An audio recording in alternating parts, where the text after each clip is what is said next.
Bill. Ang Kamara naman tiniyak na dadaan sa due process ang impeachment complaint laban kay Pangulong Bongbong Marcos. Detalye balita mo RH12, Milky Rigunan. Manang Milky. Sister El at Lakaya aksyon ang Kamara base sa isinasaad ng saligang batas, guidelines ng Supreme Court at sa rules ng Kamara isinampang impeachment complaint laban kay Pangulong Bongbong Marcos. Ayon kay Bukidnon Representative Jonathan Keith Flores, Vice Chair ng House Committee on Justice, itatrato ng Kamara ang reklamo sa ilalim ng existing procedures habang hinihintay ang final resolution ng Korte Suprema sa motion for reconsideration ng Kamara sa impeachment proceedings.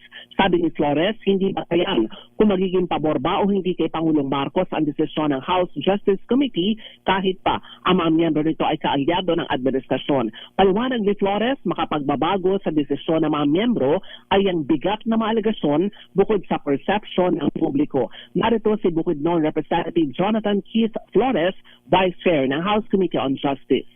It would really depend on what grounds were stated in the impeachment complaint and what evidence they can present to show that there is parang sufficiency in substance na there is an impeachable offense that has been committed and it is supported also by some form of evidence.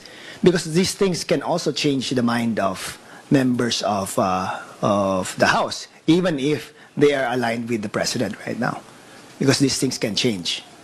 Lalo na pag public opinion is also favorable to it. Aminado rin si Flores na sa kasalukuyang political landscape sa Kamara nananatili ang supermajority mula sa iba't ibang political parties na sumusuporta kay Pangulong Marcos.